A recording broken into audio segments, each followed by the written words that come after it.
Hello. I would like to introduce myself briefly and my wonderful guest, although I'm actually a guest of his today. But I am Colonel Retired Ruth Collins, and I'm the President and CEO of the Army War College Foundation. And I'm a 1998 graduate of the Army War College, and I've been running the foundation for about 17 or 18 years, maybe 19, and one of my greatest pleasures in this time has been to become friends with Colonel Retired Herb Stern, who is a 1955 graduate of the Army War College. And finally, after many months of trying, we are together, and I would like to interview him today. I feel like he doesn't need a great introduction because he has been on the cover of our recent Army War College Foundation news when he celebrated his 107th birthday in December.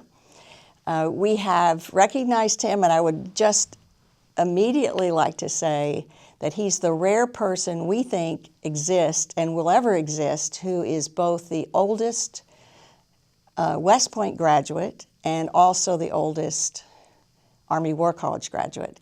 And the reason why that's so special is there are normally about 20 years between a person's graduation from West Point and a person's graduation from the Army War College. So numerically and logistically and all the other reasons, it makes it very difficult for the same person generally to be the oldest grad of each. But Herb has actually had that distinction now for several years, and we hope for many, many years more. So with that, I would like to introduce my friend and fellow graduate and our oldest grad, Colonel Herb Stern.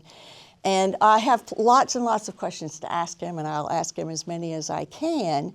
But if you would like to make some kind of opening remark about being a War College grad or a West Point grad or both, that would be welcome as well.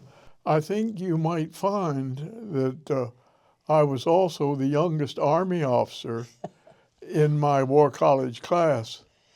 I was very fortunate to be selected to attend the War College when I was, because it was early, and it's one of the most enjoyable years of my career. That is wonderful. I want to ask you about both those things. How was it that you were selected early? How early were you selected? I was selected 12 years after graduation from West Point, and it was a surprise to me. I was told I was going to the Armed Forces Staff College, and the orders came out to the Army War College. So I called them up. I said, "There's got to be a mistake." I said, "I'm not eligible." They said, "Just follow your orders." I think the gentleman I was working for may have had something to do with that. I was working for Lieutenant General Palmer, who was Deputy Chief for Logistics, and I was working pretty closely with him. Okay. Do you think he saw something special in you, or he had some ulterior motive in encouraging the Army to send you early? I have no idea. But while I was at the War College, he had me come back to Washington for an interview to come back to Washington, which I refused to do. Still, maybe he thought you could go to Carlisle and come right back. And that's what he wanted to do. So I want to ask you about where you went after, but I'd like to start with asking you where you were. You were working for him, I take it, immediately before, or was it several years before you were working for him? Before you were selected to the War College? While I was working for him. Okay. While. Okay. In the Pentagon? Yes. Okay. I was in the doctrine branch of logistics. What was your branch? I'm a field artilleryman. You're a field artilleryman. So how did you end up in the logistics doctrine branch? When I came back from Europe after the war, I was assigned to G4 at Army Ground Forces. And when I got my orders, I said, "What does G4 do?" I had no idea. And I spent 7 years in logistics before I got back into the operation business, which is where I wanted to be. Of course, of course. You said you had been to Vietnam already. Is that unusual in the early 50s? I was with the first group of 22 officers that went to Vietnam. Okay. And the reason for that is, right after the war, I was selected to attend the French War College. Wow. So when we decided to help the French, they were looking for me.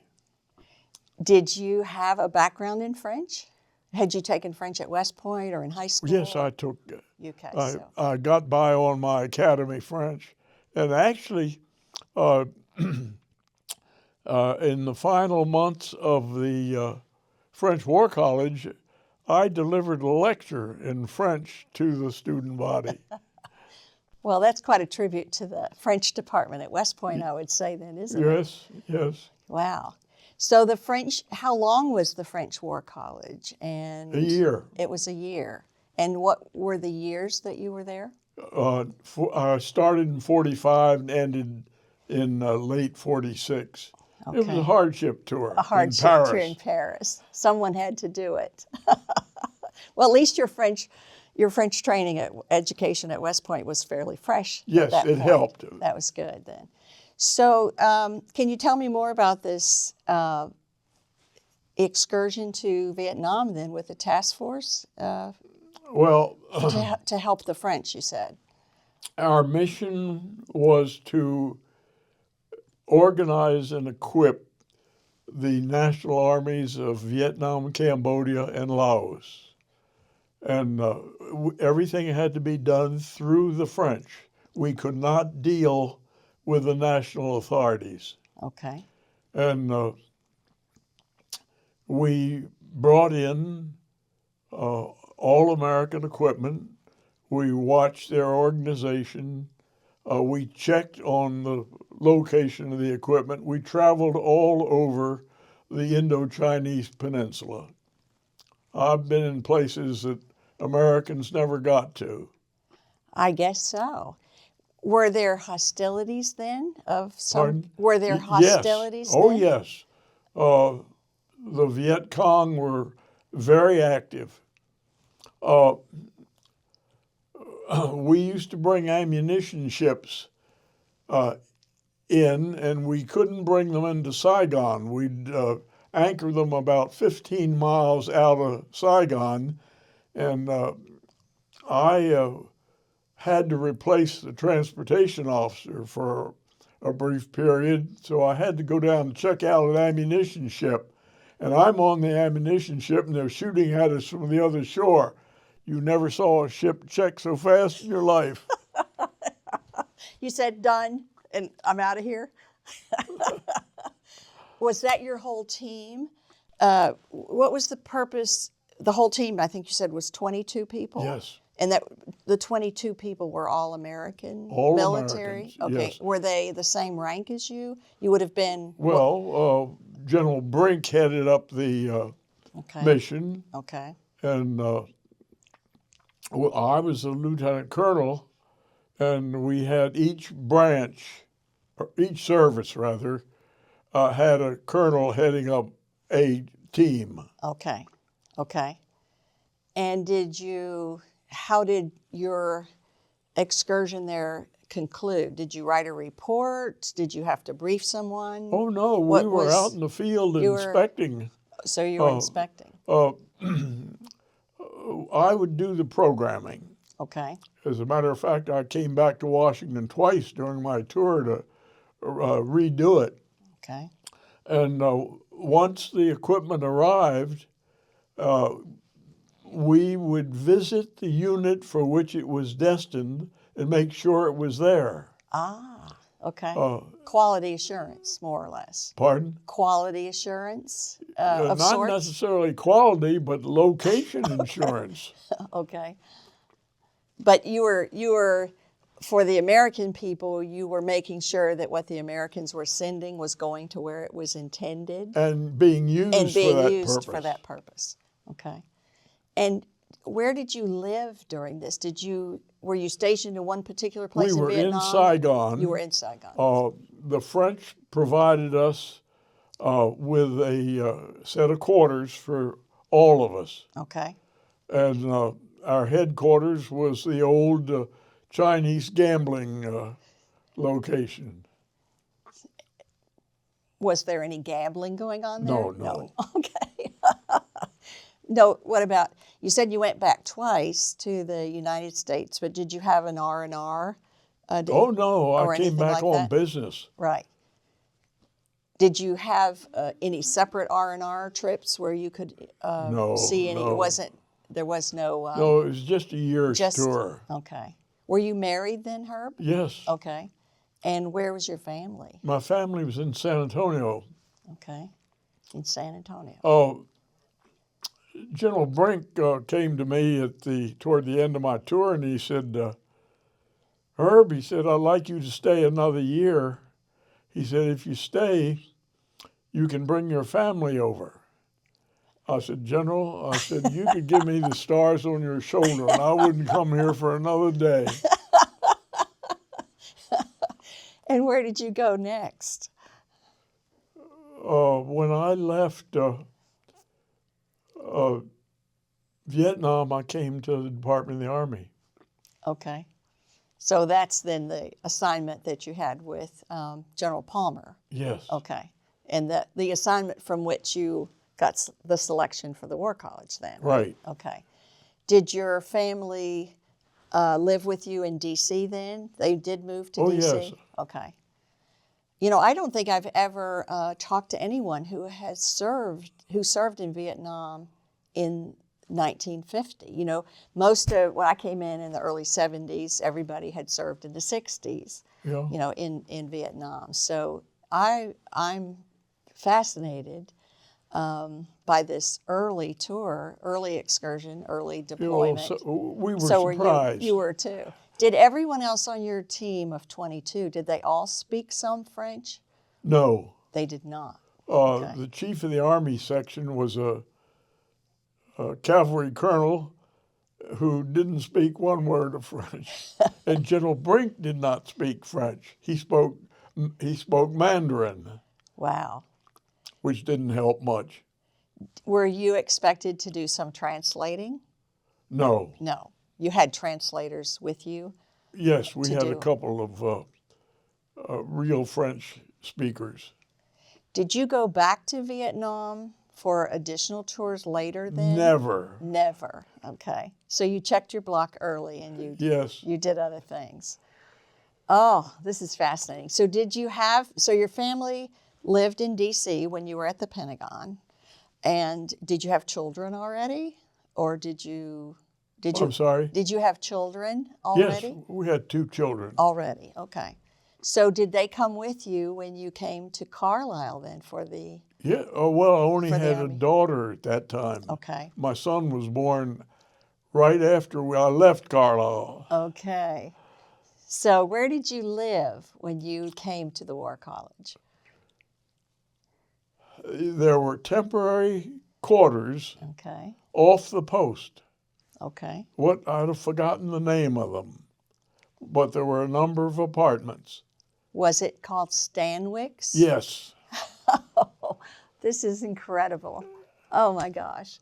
And if you had, as a student, if you had just one child, that's where you had to live. All right. And they were, they continued to be quarters for officers for a considerable period, and also for NCOs. Even when I was at the War College, Stanwix was only, I would say, maybe 10 years ago that the Army sold that apartment complex to a private Well, owner. the student body was not too big Right, it was at very that time. very small then, right. And there was only a resident class. Right, that's correct. The non-resident didn't start till 1970.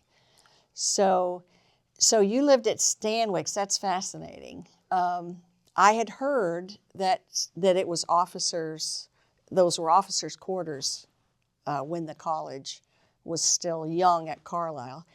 Did the College Arms, the little small houses that later were called Smurf Village, those were built by the Army in 52 and 53. Were there some of your classmates that got the little white houses or the little gray Yes. houses on Yes. posts? So, but you had one child. I had one child, and I was not eligible to live on the post. Ah, okay. So you weren't far, at least. Did you walk? Yeah, oh, of course. Okay. It's not that far, but Yeah. later I remember, if you ever knew Art Gregg and some of the people that came to the college in the late 60s, some of those classes, as their class gift, they built a picnic pavilion at Stanwix so that the people who lived there would have some kind of recreation. And that's the first time I had heard that they had been officer quarters, earlier in the 50s. So tell, when you think about coming to the War College in 1954, and I assume you came in late July or mid-July. Well, that's an interesting story. I was supposed to report 1st of July, Okay. and I went in to see General Palmer, and on a Saturday, of course, and he said, "What do you want?" I said, "Sir, I'm here to say goodbye." He said, "Where are you going?" I said, "Sir, I'm going to the War College." He said, "There's more than one War College. Which one are you going to?" I said, "Sir, I'm going to the Army War College." He said, "Son, you're not going anywhere until you finish this project you're working on." How many more weeks did I you was have 2 weeks late. 2 weeks late. But you got there. Yes. Your family had an apartment. And what do you remember about starting? You were younger. There were not, in 1954, I believe, there were not government civilians yet. There were one or two or three, maybe government civilians in your class, State Department. right? State Department. Yeah. Because 53, I think, is the first year. So there would have been one or two or three State Department. And if there were CIA officers or intelligence Yes. officers, they weren't allowed to. But the student they weren't allowed body to was say. quite limited. It was very limited, right? No international fellows No, at that point. no. Right, so just U.S. And what do you remember about starting your war college? Do you remember any faculty members particularly or speakers? Well, I really don't. The only thing I do remember about the War College is we were studying the landings Okay. in Europe. And, there was quite a controversy with Mr. Churchill about where he wanted to land rather than in southern France. And I agreed with him. Okay. So one of the instructors said, "Herb," he said, "you're going to have to defend your position before the student body," which I did. Did you get some supporters after that? I really don't remember. Were you in small seminar groups Yes. at that point? Yes. Okay. And do you remember the building that you were in doesn't exist anymore, I'm pretty sure, because that was well before, it was soon after the field medical Root school Hall. had been there. It was way before, they called it Root Hall, but it was a stables initially across from Upton Hall, and then Yes. Upton Hall Yeah, got that's renamed. right. So you remember that. You had a very small auditorium, I think? Yeah. Okay. Well, I think we had less than 100 students. It was very small. Right. Did you make good friends that you stayed in touch with? Well, I had some friends in the class Okay. that I maintained contact with. Okay. How did your family feel about the year in Carlisle? Well, they liked it. Okay. They enjoyed Carlisle. And Good. of course, you know, the club was the center point. The club was, yes, the club was very important all those years, even Yeah. including in mine. And your daughter was how old approximately? Was she in school? I guess, was she a school age yet? Uh, this was 54. She was 7 years old. Okay. So she might have been at one of the local Yeah. elementary schools.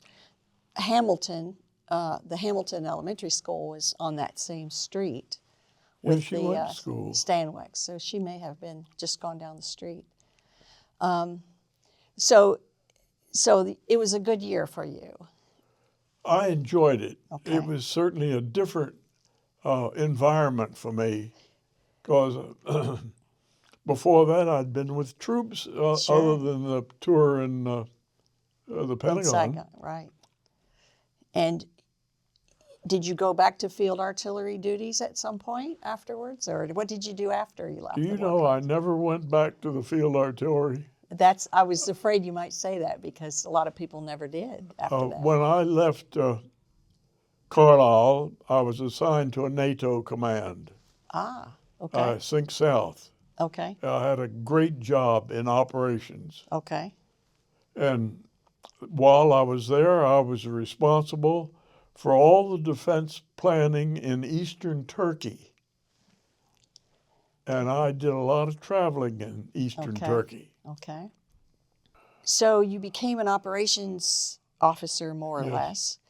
And how many more years did you stay in after you graduated from the War College? Or what year did you retire from active duty? I didn't retire until 68, Till 68. Okay. but I did a lot of things in between. Some of, would you talk about some of Well, them? the thing that really I enjoyed, I spent a year when I was in JCS. Okay. I spent a year working directly for the president, 4 of us. Okay. He, when he was chief of staff, General Eisenhower, Okay. he created a group of young colonels to look into the future.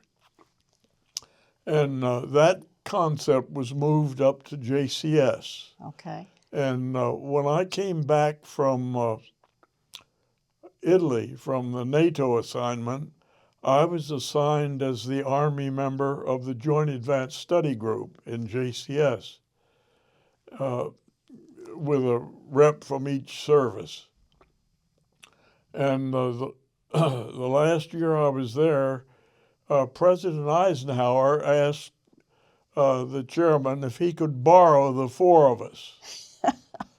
And of course they agreed, and we spent a year working directly for him on a personal project. Okay.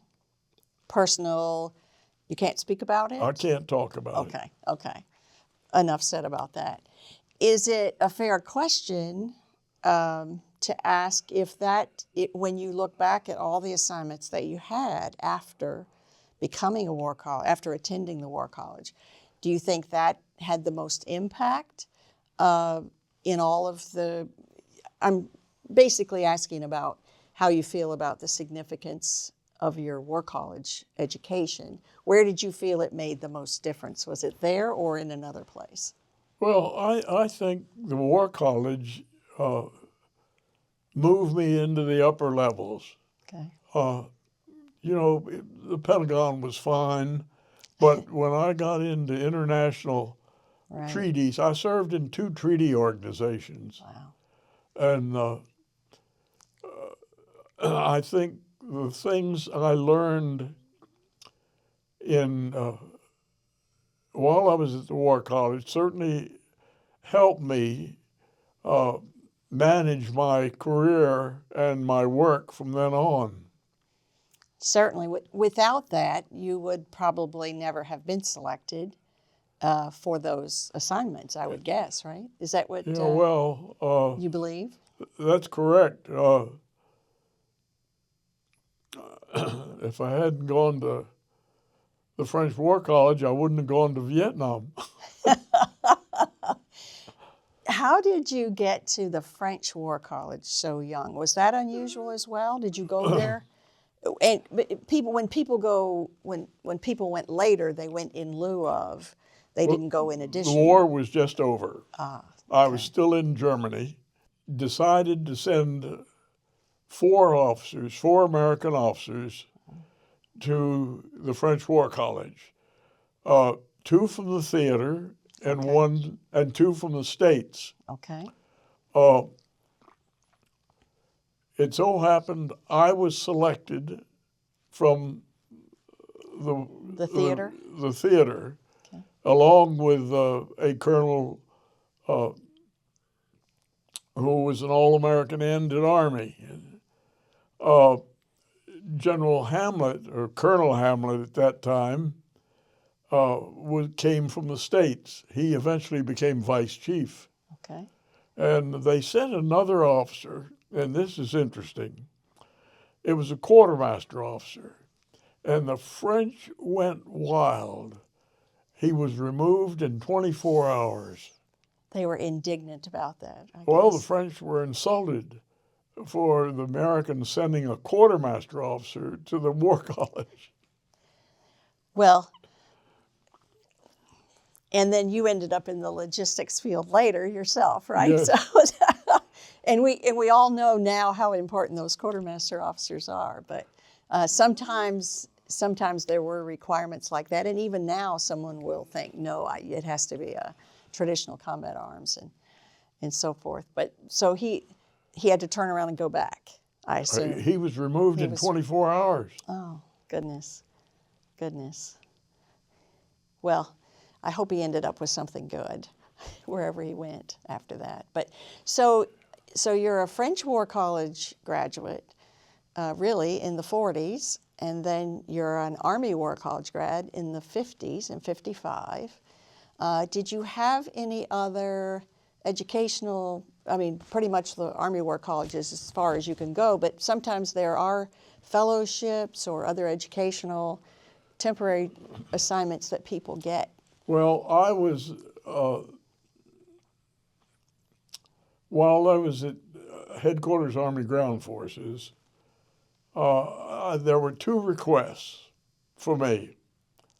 One, to go to West Point and teach French, Okay. which was turned down. By West Point or No, not by you? by the CG of a Headquarters Army Ground Forces. Oh, by your boss. And then there was another one for me to go to the University of Virginia for my master's degree. Okay. That was turned down. So you didn't go, did you ever get a master's degree? No. Didn't need one then, probably No, either, but you might have enjoyed would have helped. You might have enjoyed it very much, for sure. University of Virginia. But the officer that I happened to be working for a 4-star general, and he was the one turning me down. You know his name. Do I? And he had a record when he was commanding in Africa that whenever he got a request for an officer, turned him down. So he maintained that. He was well known for saying no. Yeah. But I'll tell you a funny story. I was working for General Clark at the time. And this other general that turned me down had retired and become chief of the UN mission to Kashmir. And 3 weeks after he was there, he requested my assignment. To join him. General Clark called me in and said, do you want to go? And I said, hell no.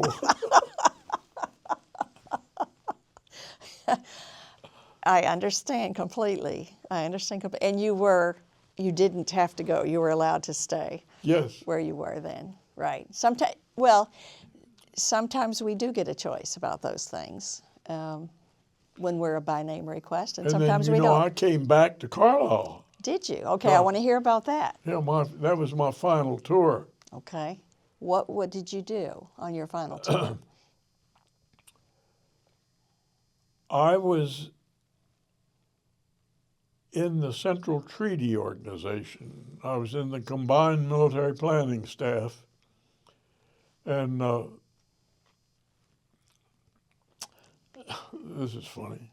There was a conference in Tehran. I was in Iran, and I was in Tehran.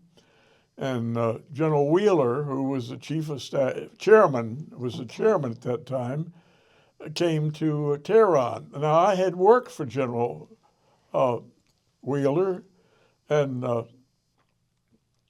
I decided to invite myself to the reception. So he saw me, and he came over. He said, "Gosh," he said, "it's good to see you." He said, "I want you back in Washington." I said, "General, I don't want to come to Washington." He said, "I want you back on the Joint Staff." I said, "Sir, I don't want to come to the Joint Staff." I said, "There's only one way that I'll come." He said, "What's that?" I said, "You get me promoted." Okay. And he said, "Well, you know, I can't do that." So that was the end of it. And when I got back to Washington after my tour, where are my orders? To the Joint Staff. So I happened to have a classmate that worked for the chairman. And I had lunch with him. I said, "I'm not going to the Joint Staff." So he went in to see General Wheeler. And he told General Wheeler, he said, "Why have an unhappy officer up here?" So General Wheeler said, "Put him on the reserve list and get him an assignment." So I was assigned to the Institute of Advanced Studies at Carlisle, Okay. where I became chief of the Strategic Studies Institute. branch. Okay. And that was my last tour. That's an outstanding assignment. It's one of the oldest organizations still at Carlisle. Well, do you remember what you researched, what you worked on when you were there? Well, the one thing that really impressed me, we did a study on China, Okay. and we hit that right on the button. Oh, that's great. We really did a good job on that. Very impactful organization still. They do research, they do analysis, they make recommendations. Well, of course, you know, we had ORI under contract. Okay. And ORI ended up, I guess, was that the predecessor of the Operations Research Organization? Well, this was a company, contractor, Operations Research Incorporated from Silver Spring. Right. And they had a team Wow. at Carlisle working for us. That's incredible. That's really an early public-private partnership that produced quality research for the Department of Defense, we certainly did some the Department good of the work. Army. That's great. Were you at Carlisle for that assignment for 3 years or 2 years, or how long was that? I was there for 2 years, and I knew my tour was ending. Okay. And I decided that as a senior colonel, they were going to send me back to Vietnam. And General McCaffrey, who was the commandant, called me in. He said, "Herb, I hear you're going to retire." I said, "Yes, sir." He said, "Why?" I said, "You know," I said, "I've never agreed with what we're doing in Vietnam." I said, "I'm not going to go back." He said, "I don't blame you." So you were able to stay, though, for 2 years? I was there for just a little over 2 years. So would that be 66 to 68-ish? Right. I Okay. retired in September of 68. At Carlisle, or Yes. from Carlisle. Well, General McCaffrey, I actually got to meet him, the one who was the commandant of the War College. I was on the Joint Staff when his son, Barry McCaffrey, was promoted to 3 stars as the J5, and his father came to pin on. I know Barry. You know Barry too, and I love him. He's a wonderful grad, and he is an Army War College grad, like his father, and their son Sean, his son Sean. So they're a triple. They're one of our really very small number of triple grads, grandfather, father, and son. We have several of those, but the McCaffreys are among the they were great people. Great people, and still are, Sean and Barry still. And General McCaffrey, Barry McCaffrey, became an outstanding alum at the Army War College Foundation at the college just last fall for what he's done in retirement. It's not, we don't have a Hall of Fame, but it's for people that just continue to give and be servant leaders in various. Barry married a daughter of a classmate of mine. Okay, from West Point? Yeah. Okay, small world. How did you meet your wife? I was at Fort Sill, and a classmate of mine, I had been to flight school. Okay. And washed out and went back to the artillery. And a classmate of mine who was down in Huachuca was engaged to a young lady at the University of Oklahoma. Okay. And he wrote me a letter and said, "Why don't you date my fiance's roommate?" And that led to my wife. How long were you married? 73 years. 73 years. That's extraordinary. You know that. That's extraordinary. Of course, being 107, being 107 is also extraordinary. So, what a wonderful marriage, 73 years. Yeah, she put up with me for 73 years. So, when you made the decision, or the Army made the decision that it was time for you to retire in '68, what was your decision making? You were at Carlisle. You're for the second time. Where did you know where you wanted to go as a family? My family put a lot of pressure on me to come take over the family business. I really wasn't interested in it. But my dad had spent 50 years building up a great business, and he told me if I didn't come, he was going to sell it. And I just couldn't let him do that. What was the business? He was in the home furnishings business. Okay. I think that's one of the biggest mistakes I made, was to do that, because he felt that I was being put under too much pressure, although I enjoyed it for the while I was there. And he decided that we better get out of it. So we sold the business to a national firm, and I retired. 3 weeks later, I got a telephone call from a realtor who asked me if I would be interested in taking over the property management department of Allied Realty Corporation. I said, "What does property management do?"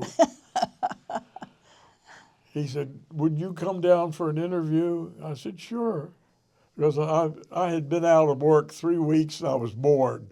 And where were you living then? In Potomac, here. Oh, here. See, this is my home.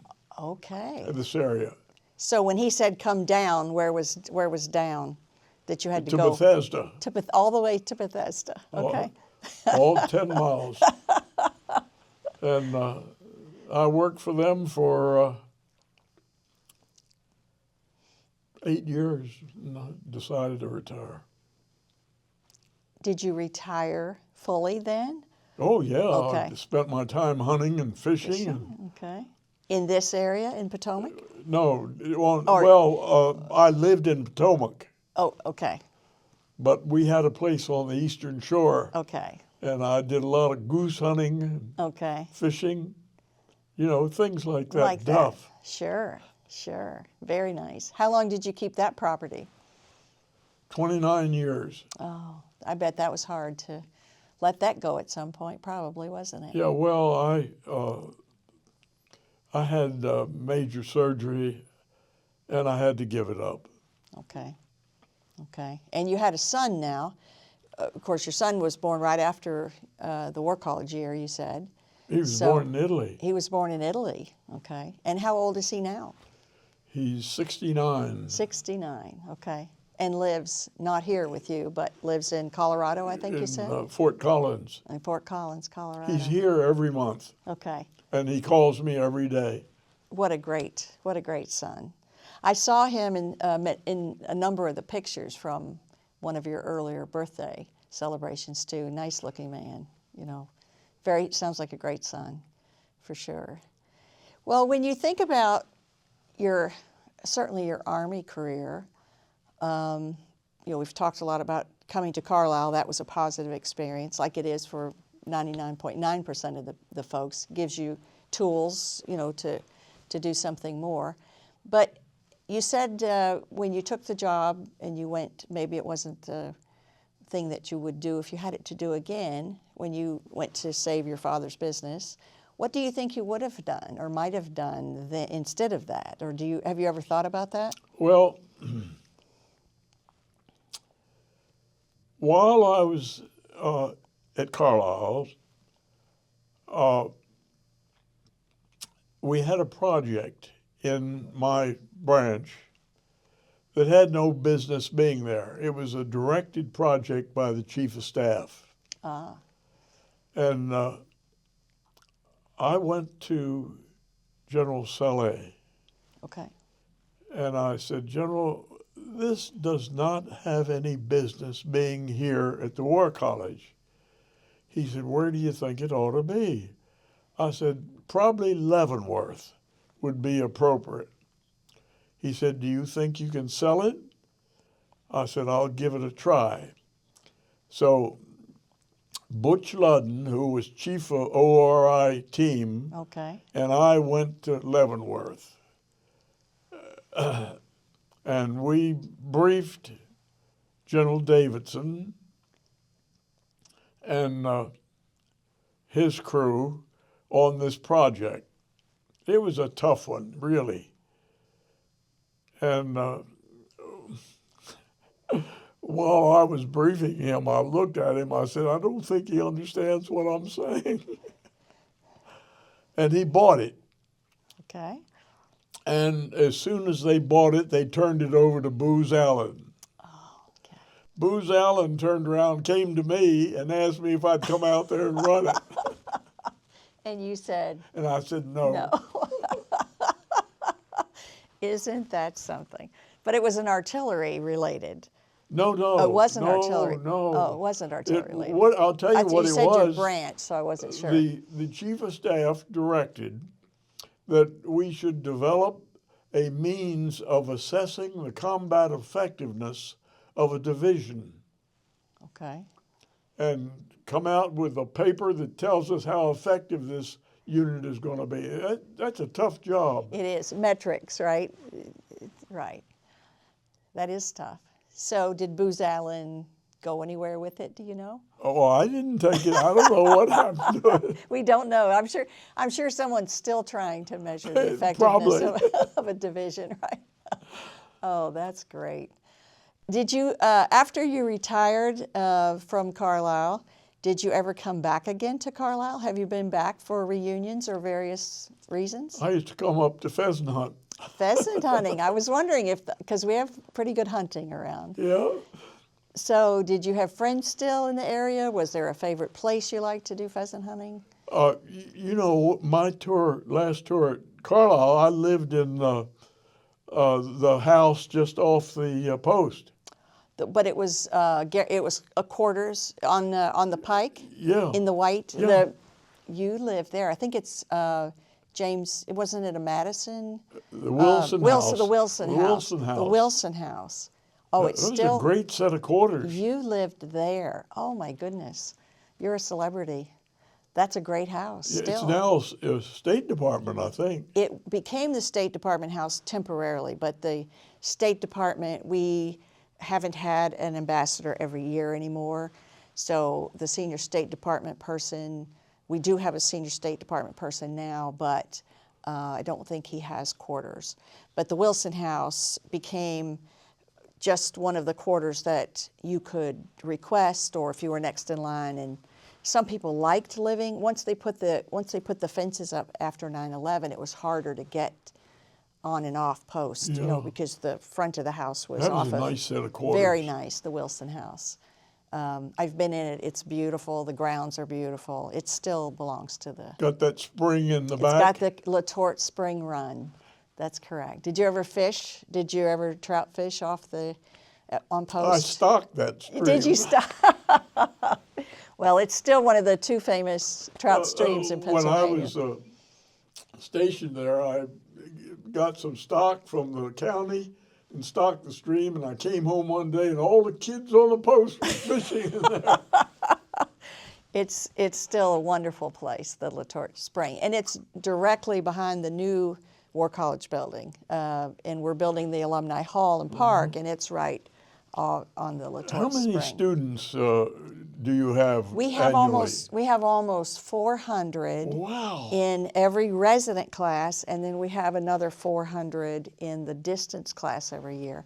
And then there are about 70 to 80 War College fellowships that graduate every year Wow. as well. So the classes are much, much bigger. They started out small, like you say, under 100, really 30, 20, and then they went to 100. Then they were at 220 for years and years, and then it went to 340, 320, 340. Now we have up to 80 international fellows, so there's between 380 and 400 in every class. The distance class, which is also gives joint credit for the qualified seminars, that they have almost 400 or a little bit It was close to much 400 better every year. with a small class. Right. It's changed a lot, but Carlisle Barracks is still the same beautiful historic post. And the barracks will be 267 years old this year. Huh. It's the oldest, Great.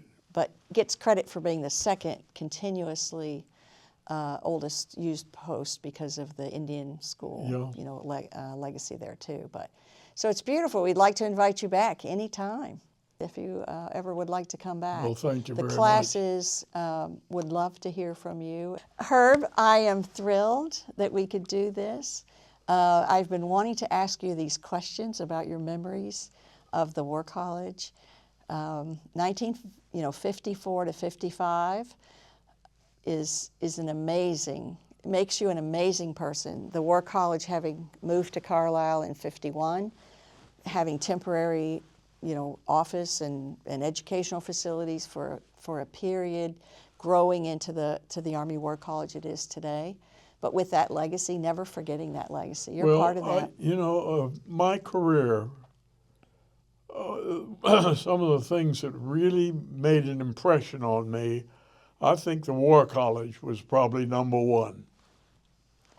What a wonderful thing. Because, it was strange and a surprise to me to come to the War College, and it's really impressed me all through my career. Well, my impression from knowing you is that the War College was good for you, but you were also good for the War College. Well, it was certainly good for me. It took somebody with your talent and capability. Your boss obviously recognized that early and got you sent early, it looks like, and it worked out. That you gave back every bit of what you got from your War College education. You gave that back to not just the Army, but the Department of Defense and to the nation. I enjoyed my career, and I think I had a good try. Absolutely, and bravo to you. Thank you. This day in early April, what is it, 2026 already? Yes. We finally were able to share some of your memories of the War College what it meant to you with fellow graduates and friends and family, and for that I am eternally grateful. Well, And thank you for this visit. thank you for being my friend and for being such a great representative and role model for all the rest of us.